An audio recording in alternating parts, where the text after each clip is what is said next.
ये रेल की पटरियां बिल्कुल सुनसान हैं। आज कोई भी रेल की पटरी पर ट्रेन दौड़ती हुई आपको नज़र नहीं आएगी, क्योंकि कहीं ना कहीं किसानों ने अब आज रेल रोको आंदोलन जो है वो शुरू किया है। कुछ टाइम फिक्स ज़रूर किया था कि 12 से 4 बजे तक हम किसी भी ट्रेन को अनुमति नहीं देंगे कि वो कहीं से भी आवागमन कर सके। इस समय हम एक ऐसे फाटक पर मौजूद हैं जहां पर कोई भी गाड़ी अगर निकले तो ये फाटक ज़रूर बंद हो जाते थे, पर आज ये फाटक खुले हुए हैं क्योंकि यहाँ से कोई भी गाड़ी जो है वो आगे नहीं कर सकती। अगर मैं वहाँ पर एक दृश्य आपको दिखाने की कोशिश करूँ तो इस समय बिल्कुल ही पटरी के बीचों बीच बैठ गए हैं और अपनी बात को रखते हुए नजर आ रहे हैं। इस बार ध्यान में देखने वाली बात यह भी है क्योंकि पिछली बार जब लाल किले पर ये बात कही गई कि आखिरकार तिरंगा का जो है अपमान हुआ, तो तिरंगे को अपने हाथ में लेकर जो है वो कहीं ना कहीं ये बताने की कोशिश कर रहे हैं कि जिस तरह से हमारा नाम लिए नाम को बदनाम किया जा रहा था वैसा ऐसा कुछ भी नहीं है। हम तिरंगे को अपने साथ लिए चलते थे, आज भी साथ लिए चल रहे हैं। तो यहाँ पर आपको इस समय ये दिखाने के प्रयास हमारा जारी है कि आखिरकार यहाँ पर एक बात को बिल्कुल क्लियर कर दिया गया है कि हम एक बात, अगर सारे देश के किसान भाई एक साथ जुटे हैं और एक बात कह रहे हैं कि ये काले कानून जो लगातार बोलते आ रहे हैं कि ये काले कानून को पारित नहीं होने देना है, ये काले कानून को हम अपने साथ नहीं रखेंगे, तो वो कहीं ना कहीं हर कोई समर्थन करता हुआ इस समय जरूर नजर आ रहा है। इसमें हमारे साथ में कुछ शख्स मौजूद हैं, कुछ युवा मौजूद हैं, क्योंकि युवा जिस तरह से जानते हैं, जिस तरह से समझने की कोशिश कर रहे हैं वो थोड़ा सा अलग जरूर है। तो चलिए युवा की राय जो है, क्योंकि हम लगातार चाहे फिर वो सिंगो बॉर्डर की बात हो या फिर यहाँ पर भी जब भी यहाँ पर प्रोटेस्ट हुए हैं हमने आपको बताने की कोशिश की है। अब यहाँ पर युवा सोच रहा है आज के आंदोलन को लेकर, पहले ये जानने की कोशिश आज दे अंदोलन वास्ते की समझ रहे हो कि सोचने की कोशिश करो कि ये अंदोलन कितना ठीक है या नहीं। मैम वाहिगुरू जी का खालसा वाहिगुरू जी की फतेह। साਰਿਆਂ ਨੂੰ सब तो पहले अंदोलन की जी गल करते हैं, अंदोलन ਤਾਂ कामयाब होते हैं जो सारे रल मिल के एकता नाल और एक अच्छी सोच नाल लेके चलन, ना कि प्रोपागंडास ਨੂੰ ਵਿੱਚ क्रिएट करके चले जाए। और वधिया किरपा आ, चलो सारे वधिया एक इकट्ठा होकर अपने वधिया तरीके नाल इसनूं अगे लेण की कोशिश कर रहे हैं। ते जिवें काले कानून की ਅਸੀਂ गल की आ, अगर ਅਸੀਂ ਅੱਜ अंध भगतां ਨੂੰ ਸਮਝਾਉਣ ਜਾਵਾਂਗੇ उस गल ਨੂੰ समझदे नहीं, ਉਹਨਾਂ ਨੂੰ ਤਾਂ ਵੀ ਗੱਲ ਸਮਝ ਨਹੀਂ ਲੱਗਦੀ। अगर MSP ਦੀ ਗੱਲ ਕਰ ਲਈਏ ज़्यादा इसनूं खिंचीए ना ਅਸੀਂ MSP ਦੀ अगर गल की जाए MSP की गारंटी दे दो, ਅਸੀਂ ਤਾਂ ਵੀ ਪਿੱਛੇ ਹਟਣ ਨੂੰ ਤਿਆਰ ਹਾਂ, but they are not giving us a guarantee to this MSP। ਪਹਿਲੀ ਗੱਲ ਤਾਂ ਇਹ ਆ। ਦੂਜੀ ਗੱਲ ਦੇ ਉੱਪਰ ਆਈਏ, ਸਾਰੀਆਂ ਗੱਲਾਂ ਨੂੰ ਮੁਕਾ ਕੇ ਗੱਲ ਕਰੀਏ ਕਿ ਮੋਦੀ ਕੀ ਕਹਿੰਦਾ ਆ। ਮੋਦੀ ਅਗਰ ਅਸੀਂ ਸਪੀਚਿਸ ਸੁਣੀਏ ਉਹ ਕਹਿੰਦੇ ਨੇ ਜਿਹੜੇ ਕਾਲੇ ਕਾਨੂੰਨ ਨੇ, ਜਿਹੜੇ 3 ਆਰਡੀਨੈਂਸ ਪਾਸ ਹੋਏ ਨੇ, ਇਹ ਜਿਹੜੇ ਨੇ ਕਿਸਾਨਾਂ ਦੇ ਫਾਇਦੇ ਲਈ ਨੇ। ਸਿੰਪਲ ਜੀ ਗੱਲ ਹੈ ma'am, if you are giving me something, ਠੀਕ ਹੈ, ਅਗਰ ਉਹ ਮੇਰੀ ਮਰਜ਼ੀ ਆ ਮੈਂ ਲੈਣਾ ਕਿਉਂ ਨਹੀਂ ਲੈਣਾ, ਠੀਕ ਹੈ। ਅਗਰ ਤੁਸੀਂ ਮੇਰੇ ਕਹਿੰਦੇ ਹੋ ਤੁਹਾਡੇ ਫਾਇਦੇ ਮੈਨੂੰ ਆਪਣਾ ਫਾਇਦਾ ਕਰਨਾ ਹੈ ਜਾਂ ਨਹੀਂ ਕਰਨਾ ਮੇਰੀ ਮਰਜ਼ੀ ਹੈ, उस वास्ते तुसीं मैनूं जबरदस्त नहीं दे सकते। इसदा मतलब तुहाडा इहदे पिछे कोई परसनल फायदा आ। पहली गल, अगर वो कहते हैं परसनल फायदा नहीं है मैम, मैं बहुते लोगों को नहीं पता होएगा अगर ये काले कानून जिहड़े ने, मैंने काला कानून इस करके कहना कि ये बहुत ही सोची समझी और काफ़ी लंबी प्रोसैस है जिन्होंने काफ़ी टाइम तो एक अंजाम देने की कोशिश की जा रही सी। किस तरह दी है तुसीं आज तो साल पहले अगर इन्हां दी न्यूज़ कढोगे तुसीं, जिहड़ा अपना की कहना दमानी है, अपना अदानी है, अंबानी है, इन्होंने पहले ही फैक्ट्रीज अपने बड़े बड़े जिले इन्होंने पहले खरीद लिए सी। ऋषि कानून से पहले ही बहुत सारे संबंध क्रिएट कर लिए सी। क्यों अगर सोच समझी आकाश को नहीं सी, एक साजिश नहीं सी, क्यों क्रिएट हो रही थी पिछले 1 साल तो, एक सोच समझी प्लानिंग सी इन्हों की। हुण इन्हों ने कहे कि मैम इन्हों के कोल ना रोज़ मीटिंग बिठाते हैं, वोट नेक्स्ट करके एक कुछ ना कुछ न्यू स्टैप कर रहे हैं। साडे लीडर भी चाहिए आ बहुत सोच समझ के नाल इन्हों अपने अगे वोट नेक्स्ट करना चाहिए है कि अगे किस बैठे रहना कि कुछ करना आया। इन्होंने किता एक गेम चढ़ा की दिल्ली मार्च किया, उहदे विच इन्होंने बदनाम करने की कोशिश की कि जिस रूह इन्होंने दिता गया गलत है। मैं न्यूज़ अगर तुम देखो जाके उन्होंने लोकल सुनवा करो जिन्होंने रूट्स कटे, वो सीधा दस रहे बीजेपी लीडर्स इवन वो एक्सपोज्ड हो गए कि उन्होंने उत्थे पेट्रोल बम रखे सी, उत्थे बैरिकेडिंग की गई सी और पूरा उन्होंने इंतजाम किया होया सी, तां करके उन्होंने वो रूट दिता गया सी। फिर गल आती कि वो लाल किले ते चढ़े, लाल किले चढ़ गए मैम। अगर एक ना एक जिससे देखा जाए एक कौम का नहीं है, ये सारिਆਂ ਦੀ ਗੱਲ आ। सानू फर्क पैना चाहिए है, यूथ नू फर्क पैना चाहिए। क्यों फर्क पैना चाहिए मैं तुहानू वो दस दिंदा आ। किसान कर रहा, किसान कल खत्म हो जाएगा, ठीक, किसान पे हट के चले गए घरे, ਮੈਮ ਕੱਲ ਉਹ ਆਪਣੀ ਜ਼ਮੀਨ ਦੇ ਵਿੱਚ ਨਹੀਂ ਦੇਣਗੇ ਇਹਨਾਂ ਨੂੰ ਜ਼ਮੀਨ, ਆਪਣੀ ਥੋੜੀ ਜਿਹੀ ਖੇਤੀਬਾੜੀ ਕਰਕੇ ਆਪਣੇ ਘਰ ਦੀ 3 ਟਾਈਮ ਰੋਟੀ ਚਲਾ ਲੈਣਗੇ ਉਹ। ਬਟ ਅਸੀਂ ਕੀ ਕਰਾਂਗੇ, ਅਸੀਂ ਕਿੱਥੋਂ ਖਰੀਦ ਕੇ ਖਾਵਾਂਗੇ? ਜਦੋਂ ਅੱਜ 80 ਰੁਪਏ ਜਦੋਂ ਕਿਲੋ ਅਸੀਂ ਕਹਿੰਦੇ ਤਾਂ ਮੰਮੀ ਮੇਰੀ ਕਹਿੰਦੀ ਹੈ ਘਰੇ ਉਹ ਕਿੱਥੇ ਪੁੱਜ ਗਈ ਰੇਟ, ਜਦੋਂ 200 ਰੁਪਏ ਪੁੱਜੇਗੀ ਤਾਂ ਗੱਲ ਕਰਾਂਗੇ। ਫਿਰ ਉਸ ਟਾਈਮ ਤੁਸੀਂ ਕਹੋਗੇ ਕਿ ਇਸ ਵੇਲੇ ਕੰਟਰੈਕਟ ਫਾਰਮਿੰਗ ਦੀ ਵੀ ਗੱਲਾਂ ਬਹੁਤ ਜ਼ਿਆਦਾ ਚੱਲ ਰਹੀਆਂ ਨੇ, ਕਿਤੇ ਇਹ ਠੀਕ ਵੀ ਹੋ ਸਕਦਾ ਬਟ ਕਿਸੇ ਪਾਸੇ ਕਿਸੇ ਸਟੇਟ ਦੇ ਵਿੱਚ ਠੀਕ ਨਹੀਂ ਹੈ। ਲੋਕ ਕੰਟਰੈਕਟ ਫਾਰਮਿੰਗ ਦੇ ਬਾਰੇ ਅਸੀਂ ਸਮਝ ਨਹੀਂ ਰਹੇ ਨੇ। ਇੱਕ ਪਹਿਲੂ ਦੇ ਵਿੱਚ ਲਾਅ ਦੇ ਵਿੱਚ ਉਹ ਆਉਂਦਾ ਹੈ, ਤੁਹਾਨੂੰ ਕੀ ਲੱਗਦਾ ਕਿ ਅਗਰ ਕੰਟਰੈਕਟ ਫਾਰਮਿੰਗ ਜੰਮੂ ਕਸ਼ਮੀਰ ਦੇ ਵਿੱਚ, ਕਿਉਂਕਿ ਇਸ ਵੇਲੇ ਆਪਾਂ ਜੰਮੂ ਕਸ਼ਮੀਰ 'ਚ ਅਗਰ ਜੰਮੂ ਕਸ਼ਮੀਰ 'ਚ ਵੀ ਆਉਂਦੀ ਹੈ ਕਿੰਨੀ ਪਰੇਸ਼ਾਨੀ ਦਾ ਸਬਬ ਬਣ ਜਾਂਦਾ ਹੈ? ਮੈਮ ਸਭ ਤੋਂ ਪਹਿਲੀ ਗੱਲ ਹੈ ਨਾ ਇਹ ਕਿ ਇਸ ਚੀਜ਼ ਨੂੰ ਸਾਡੇ ਜਿਹੜੇ ਲੋਕ ਹਨ ਉਹ ਥੋੜੇ ਪੜ੍ਹੇ ਲਿਖੇ ਘੱਟ ਆ, ਸਮਝ ਨਹੀਂ ਸਾਡੇ ਲੋਕਾਂ ਨੂੰ ਜ਼ਿਆਦਾ ਆ ਰਹੀ ਕਿ ਕਿੱਦਾਂ ਕਿ ਜੰਮੂ ਦੇ ਲੋਕ ਨੇ ਇਹ ਸਿੱਧੀ ਗੱਲ ਕਹਾਂ ਕਿ ਤੇ ਬਹੁਤ ਹੀ ਅੱਛੀ ਸੋਚ ਰੱਖਦੇ ਆ, ਜ਼ਿਆਦਾ ਚਲਾਕਬਾਜ਼ੀ ਨਹੀਂ ਇਹਨਾਂ ਨੂੰ ਆਉਂਦੀ ਕਰਨੀ। ਇਹ ਸਟਾਰਟਿੰਗ ਦੀ ਬੜੀ ਪੁਰਾਣੀ ਕਹਾਵਤ ਹੈ ਸਾਡੇ ਬੜੇ ਲੋਕਾਂ ਦੀ ਕਿ ਆਏ ਸਿੱਧੇ ਆ, ਅਗਰ ਬਾਹਰ ਦੇ ਸਟੇਟ ਦੇ ਲੋਕ ਇੱਥੇ ਆ ਗਏ ਨਾ ਤਾਂ ਸਾਨੂੰ ਵੇਚ ਕੇ ਖਾ ਜਾਣਗੇ। ਇਹ ਸਿੱਧੀ ਗੱਲ ਹੈ, ਇਹ ਸਮਝਣ ਵਾਲੀ ਗੱਲ ਹੈ, ਇਹਦੇ 'ਚ ਕੋਈ ਬੁਰਾ ਮੰਨਣ ਵਾਲੀ ਕਿ ਸਰਦਾਰ ਕੀ ਹਿੰਦੂ ਕੀ ਮੁਸਲਮਾਨ ਸਾਰੇ ਇੱਦਾਂ ਹੀ ਚੱਲ ਰਹੇ ਆ। ਦੇਖੋ ਸਮਝਣਾ ਬਹੁਤ ਜ਼ਰੂਰੀ ਆ। ਇੱਕ ਗਰੰਟੀ ਹੁੰਦੀ ਹੈ ਨਾ ਕਿਸ ਚੀਜ਼ ਦੀ ਮੈਮ, ਜਦ ਉਹ ਦਿੱਤੀ ਜਾਂਦੀ ਸਰਕਾਰ ਵੱਲੋਂ ਉਹ ਫਸਦੀ ਆ, ਉਹ ਦੇ ਕਿਉਂ ਨਹੀਂ ਰਹੀ? ਉਹ ਇਸੇ ਕਰਕੇ ਨਹੀਂ ਤੁਹਾਨੂੰ ਉਸ ਚੀਜ਼ ਦੀ ਗਰੰਟੀ ਦਿੰਦੇ, ਉਹ ਤੁਹਾਨੂੰ ਲਿਖਤ ਦੇ ਵਿੱਚ ਕਿਉਂ ਨਹੀਂ ਦੇ ਰਹੀ? ਕਿਉਂਕਿ ਆਉਣ ਵਾਲੇ ਸਮੇਂ ਦੇ ਵਿੱਚ ਉਹਨਾਂ ਨੂੰ ਉਸ ਚੀਜ਼ ਨੂੰ ਫੇਸ ਕਰਨਾ ਪੈ ਜਾਏਗਾ। ਕਿਤੇ ਟੈਰਰਿਸਟ ਨੂੰ ਸੁਣਨਾ ਪੈ ਰਿਹਾ, ਕਿਤੇ ਖਾਲਿਸਤਾਨੀ ਸੁਣਨਾ ਪੈ ਰਿਹਾ। ਇਹ ਸ਼ਬਦ ਫਿਰ ਕਿੰਨੇ ਚੁਭਦੇ ਨੇ, ਕਿਉਂਕਿ ਉਹਦੇ ਵਿੱਚੋਂ ਕਈ ਲੋਕ ਉਹ ਵੀ ਨੇ ਜਿਨ੍ਹਾਂ ਦੇ ਆਪਣੇ ਘਰ ਦੇ ਪਤਾ ਨਹੀਂ ਕਿੰਨੇ ਜਿਹੜੇ ਬੱਚੇ ਨੇ ਸ਼ਹੀਦ ਹੋਏ ਨੇ, ਕਿਹੜੇ ਉਹ ਪਤਾ ਨਹੀਂ ਕਿਹੜੇ ਨੇ, ਕਿੱਦਾਂ ਦੇ ਨੇ ਕਿ ਪੂਰਾ ਦਿਨ ਜਿਹੜੇ ਉਹ ਖੇਤੀਬਾੜੀ ਕਰ ਰਹੇ ਨੇ।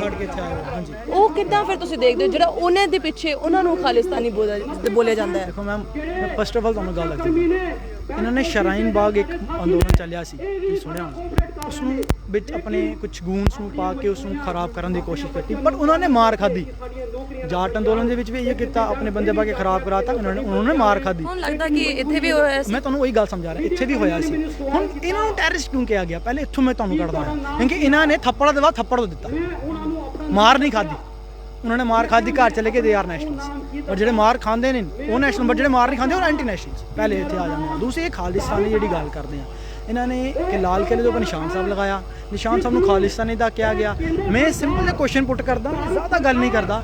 ਖਾਲਿਸਤਾਨੀ ਕੀ ਹੈ, ਨਿਸ਼ਾਨ ਸਾਹਿਬ ਕੀ ਹੈ? ਅਗਰ ਅਸੀਂ ਨਿਸ਼ਾਨ ਸਾਹਿਬ ਨੂੰ ਖਾਲਿਸਤਾਨੀ ਕਹਿੰਦੇ ਆ ਨਾ, ਸਿੰਪਲ ਕੁਐਸਚਨ ਗੱਲ ਕਹਾਂਗਾ, ਤੇ ਫਿਰ ਮੋਦੀ ਵੀ ਖਾਲਿਸਤਾਨੀ ਕਿਉਂ? ਜਦੋਂ ਗੁਰਦੁਆਰਾ ਨਾਟਕ ਕਰਨ ਜਾਂਦਾ ਨਾ ਤੇ ਸਰ ਤੇ ਜੋ ਬੰਦਾ ਨਾ ਉਹਦੇ ਵਿੱਚ ਖੰਡਾ ਬਣਿਆ ਹੁੰਦਾ, ਅਗਰ ਉਹ ਖਾਲਿਸਤਾਨੀ ਨਿਸ਼ਾਨ ਹੈ, ਮੋਦੀ ਇਸ ਖਾਲਿਸਤਾਨ। ਮੈਂ ਆਪ ਤੁਹਾਡੀ ਮੀਡੀਆ ਤੋਂ ਕਹਿ ਰਿਹਾ ਕਿ ਮੋਦੀ ਵੀ ਫਿਰ ਖਾਲਿਸਤਾਨੀ ਹੈ। ਸਿੱਧੀ ਗੱਲ, ਇਹ ਬਹੁਤ ਵੱਡੀ ਗੱਲ ਹੈ ਜੇ ਤੁਸੀਂ ਕਿਸ ਵੇਲੇ ਕਹਿ ਰਹੇ ਹੋ। ਦੂਜੀ ਗੱਲ ਮੈਂ ਤੁਹਾਨੂੰ ਦੱਸਦਾ, ਉਹ ਕਹਿੰਦਾ ਮੈਂ ਨੈਸ਼ਨਲ ਆ, ਦੇਸ਼ ਭਗਤ, ਚੌਕੀਦਾਰ, ਚੋਰ ਹੈ। ਮੈਂ ਕਹਿੰਦਾ ਚੋਰ ਹੈ, ਮੈਂ ਤੁਹਾਨੂੰ ਦੱਸ ਦਿੰਦਾ, ਕਹਿੰਦਾ ਗਾਂਧੀ ਭਗਤ ਆ, ਕਹਿੰਦਾ ਕੋਈ ਦੋ ਮੈਂ ਆਪਣੇ ਤੋਂ ਬਣਾ ਕੇ ਕੁਝ ਨਹੀਂ ਕਹਿ ਰਿਹਾ। ਠੀਕ, ਗੋਡਸੇ ਨੂੰ ਜਾ ਕੇ ਮੱਥੇ ਟੇਕਦਾ। ਹੁਣ ਗੋਡਸੇ ਕੌਣ ਸੀ? ਮੈਂ ਪਰਸੋਂ ਇੱਕ ਵੀਡੀਓ ਦੇਖੀ ਹੈ, ਇੱਕ ਹਿੰਦੂ ਪਾਰਟੀ ਦੀ ਕੋਈ ਸੀ ਕਿ ਕੋਈ ਰਿਲੀਜੀਅਸ ਪਾਰਟੀ ਦੀ, ਉਹ ਉਹਨੇ ਗੋਡਸੇ ਦੀ ਤਰਫ ਸਪੋਰਟ ਕਰਕੇ 3 ਗੋਲੀਆਂ ਬਣਾ ਕੇ ਨਾ ਗਾਂਧੀ ਦੀ ਮੂਰਤੀ ਦੇ ਵਿੱਚ ਮਾਰੀ ਹੈ। ਠੀਕ, ਤੇ ਗੋਡਸੇ ਨੂੰ ਮੱਥੇ ਟੇਕਦਾ ਜਾ ਕੇ। ਉਹ ਨੈਸ਼ਨਲ ਹੈ ਕਿ ਐਂਟੀ ਨੈਸ਼ਨਲ ਹੈ? ਪਹਿਲੇ ਇਹ ਦੱਸੋ ਨਾ। ਜਾਂ ਕਹਿ ਵੀ ਗਾਂਧੀ ਗਲਤ ਹੈ, ਮੈਂ ਗੋਡਸੇ ਨੂੰ ਸਪੋਰਟ ਕਰਦਾ, ਜਾਂ ਕਹਿ ਦੇ ਗੋਡਸੇ ਗਲਤ ਹੈ। ਹੁਣ ਗੋਡਸੇ ਨੂੰ ਗਲਤ ਨਹੀਂ ਕਹਿੰਦਾ ਮੈਂ ਤੁਹਾਨੂੰ, ਕਿਉਂਕਿ ਆਰਐਸਐਸ ਨਾਲ ਮਿਲਿਆ ਹੈ ਨਾ। ਹੁਣ ਆਰਐਸਐਸ ਕੋਲ ਜਿਸ ਨੂੰ ਯੂਐਨਓ ਨੇ ਟੈਰਰਿਸਟ ਦਾ ਟੈਗ ਦਿੱਤਾ, ਜਦੋਂ ਯੂਐਨਓ ਨੇ ਪਾਕਿਸਤਾਨ ਨੂੰ ਟੈਗ ਦਿੱਤਾ, ਦੇ ਆਰ ਟੈਰਰਿਸਟ ਕੰਟਰੀ। ਠੀਕ, ਇਹ ਸਹੀ। ਜਦੋਂ ਬਜਰੰਗ ਦਲ ਨੂੰ ਦਿੱਤਾ ਗਿਆ ਕਿ ਇਹ ਟੈਰਰਿਸਟ, ਹਿੰਦੂ ਸਭਾ ਨੂੰ ਦਿੱਤਾ ਗਿਆ ਇਹ ਟੈਰਰਿਸਟ, ਆਰਐਸਐਸ ਨੂੰ ਦਿੱਤਾ ਗਿਆ ਟੈਰਰਿਸਟ ਹੈ। ਹਾਂ, ਇਹਨਾਂ ਨੇ ਕੋ ਮਾਫੀ ਮੰਗੋ। ਨਾ ਸਮਝੀ ਵਾਲੀ ਗੱਲ ਹੈ। ਜੇ ਉਹਨਾਂ ਨੇ ਟੈਗ ਦਿੱਤਾ ਨਾ, ਮੈਂ ਤੇ ਆਪਣੇ ਮਰਜ਼ੀ ਤੋਂ ਨਹੀਂ ਨਾ ਦੇ ਰਿਹਾ। ਆਰਐਸਐਸ ਇੱਕ ਟੈਰਰਿਸਟ ਪਾਰਟੀ, ਉਹ ਟੈਗ ਮਿਲ ਚੁੱਕਿਆ। ਇਹ ਟੈਰਰਿਸਟ ਪਾਰਟੀ ਨਾਲ ਮਿਲ ਕੇ ਕਿਉਂ ਕੰਮ ਕਰ ਰਹੇ? ਸੋਚਣ ਵਾਲੀ ਗੱਲ ਹੈ ਨਾ। ਅਗਰ ਇਹ ਸਿੱਖ ਕੌਮ ਖਾਲਿਸਤਾਨੀ ਨੇ, ਤੁਸੀਂ ਅੱਜ ਤੋਂ 1985 ਜਾਂ 1990 ਦੀ ਤੁਸੀਂ ਇੱਕ ਫੋਟੋ ਮੈਂ ਤੁਹਾਨੂੰ ਸ਼ੇਅਰ ਕਰ ਦੂੰਗਾ। ਮੈਂ ਅੱਜ ਵੀ, ਤੁਸੀਂ ਅਗਰ 2 ਮਿੰਟ ਤੋਂ ਮੈਂ ਤੁਹਾਨੂੰ ਕੱਢ ਕੇ ਦੱਸ ਸਕਦਾ। ਮੋਦੀ ਨੇ ਗੁਰਦੁਆਰੇ ਦੇ ਵਿੱਚ ਆਸ ਲਿੱਤੀ ਸੀ ਜਾ ਕੇ ਪੰਜਾਬ ਦਾ, ਪਗੜੀ ਬੰਨ੍ਹ ਕੇ ਦਾੜੀ ਲਗਾ ਕੇ ਬੈਠੇ, ਉਹ ਵੀ ਖਾਲਿਸਤਾਨੀ ਸੀ ਨਾ। ਫਿਰ ਤੇ ਗੱਲ ਕਹਿੰਦੀ ਹੈ ਕਿ ਜੋ ਜਾਣਨਾ ਬਹੁਤ ਜ਼ਰੂਰੀ ਹੈ ਕਿ ਖਾਲਿਸਤਾਨੀ ਨਿਸ਼ਾਨ ਕੀ ਹੈ। ਦੇਖੋ ਇਹ ਨਾ ਦੇਖੋ ਕਿ ਬਾਹਰਲੀ ਕੰਟਰੀ ਵਿੱਚੋਂ ਕੌਣ ਕੀ ਬੋਲ ਰਿਹਾ ਸੀ ਖਾਲਿਸਤਾਨ ਬਣਾ ਦਾਂਗੇ, ਇੱਥੇ ਦੇ ਲੋਕਾਂ ਦੇ ਉੱਪਰ ਆਓ ਨਾ। ਫਿਰ ਤੇ ਬਾਹਰਲੀ ਕੰਟਰੀ ਵਿੱਚ ਕੱਲ ਕੁਝ ਲੋਕਾਂ ਨੇ ਇੱਕ ਇਕੱਠ ਕਰਕੇ ਗੱਡੀਆਂ ਕੱਢ ਕੇ ਹਿੰਦੁਸਤਾਨ ਦੇ ਝੰਡੇ ਲਗਾਏ, ਤੇ ਵਿੱਚ ਜਿਹੜਾ ਗਾਣਾ ਵਜਾਇਆ, ਇਹ ਭਾਰਤ ਮੇਰਾ ਨਾ ਹੋਗਾ ਤਾਂ ਵੰਦੇ ਮਾਤਰਮ ਕਹਿਣਾ ਹੋਗਾ। ਫਿਰ ਇਹ ਟੈਰਰਿਸਟ ਨਹੀਂ ਸੀ, ਤੇ ਗੁਰਦੁਆਰੇ ਦੇ ਕੋਲ ਜਾਣ ਦੀ ਕੋਸ਼ਿਸ਼ ਕੀਤੀ। ਬਟ ਬਹੁਤ ਅੱਛੀ ਗੱਲ ਹੈ ਕਿ ਜਿਹੜੇ ਉੱਥੇ ਦੀ ਪੁਲਿਸ ਹੈ, ਜਦੋਂ ਰੈੱਡ ਫੋਰਟ ਤੇ ਨਿਸ਼ਾਨ ਸਾਹਿਬ ਲੱਗੇ, ਆਪਾਂ ਉਹਦੇ ਵਿੱਚ ਮੈਂ ਨਹੀਂ ਜਾਵਾਂਗੀ ਕੰਟਰੋਵਰਸੀ ਦੇ ਵਿੱਚ, ਪਰ ਕਿਤੇ ਨਾ ਕਿਤੇ ਦੂਜੀ ਕੰਟਰੀਜ਼ ਨੇ ਉਹਦਾ ਬੜਾ ਫਾਇਦਾ ਲਿੱਤਾ, ਟਵੀਟ ਕੀਤੇ ਕਿ ਆਖਿਰਕਾਰ ਬਈ ਦੇਖ ਲਓ ਜੀ, ਇੱਕ ਇਹੋ ਜੀ ਜਗ੍ਹਾ ਆ ਜਿੱਥੇ ਕੌਣ ਲੱਗਦਾ ਜਿੱਥੇ ਤਿਰੰਗਾ ਜਿਹੜਾ ਹੁਣੇ ਵੀ ਇਸ ਵੇਲੇ ਹੈਗਾ ਉਹ ਲੱਗਦਾ ਹੈ, ਹੁਣ ਉਹ ਕਿਤੇ ਕਿਤੇ ਹੋਰ ਆ ਗਿਆ, ਕੋਈ ਹੋਰ ਚੀਜ਼ ਆ ਗਈ, ਉਹ ਫਿਰ ਪਾਕਿਸਤਾਨ ਨੇ ਉਹਦਾ ਬਹੁਤ ਜ਼ਿਆਦਾ ਫਾਇਦਾ ਚੱਕ ਲਿਆ। ਟਵੀਟ ਤੁਸੀਂ ਅਗਰ ਦੇਖੇ ਹੋਣੇ ਆ, ਬਹੁਤ ਵਾਇਰਲ ਵੀ ਹੋਏ, ਉਹ ਫਿਰ ਤੁਹਾਨੂੰ ਚੁੱਭਦਾ ਨਹੀਂ, ਉਹ ਫਿਰ ਬੁਰਾ ਨਹੀਂ ਲੱਗਦਾ? ਦੇਖੋ ਮੈਮ, ਮੈਨੂੰ ਬੁਰਾ ਉਹਨਾਂ ਦੇ ਵੱਲੋਂ ਲੱਗਦਾ ਹੈ ਕਿ ਉਹ ਇਸ ਚੀਜ਼ ਦਾ ਫਾਇਦਾ ਚੁੱਕ ਰਿਹਾ। ਪਹਿਲੀ ਗੱਲ, ਇਸ ਚੀਜ਼ ਨੂੰ ਨਾ ਸੇਵ ਵੀ ਕੀਤਾ ਜਾ ਸਕਦਾ ਅਗਰ ਅਸੀਂ ਇਹ ਸਮਝ ਜਾਈਏ ਕਿ ਨਿਸ਼ਾਨ ਸਾਹਿਬ ਕੀ ਹੈ। First of all Nishan Sahib ਉਹ ਨੇ ਜਿਨ੍ਹਾਂ ਨੇ ਇੱਥੇ ਲੋਕਾਂ ਦੀ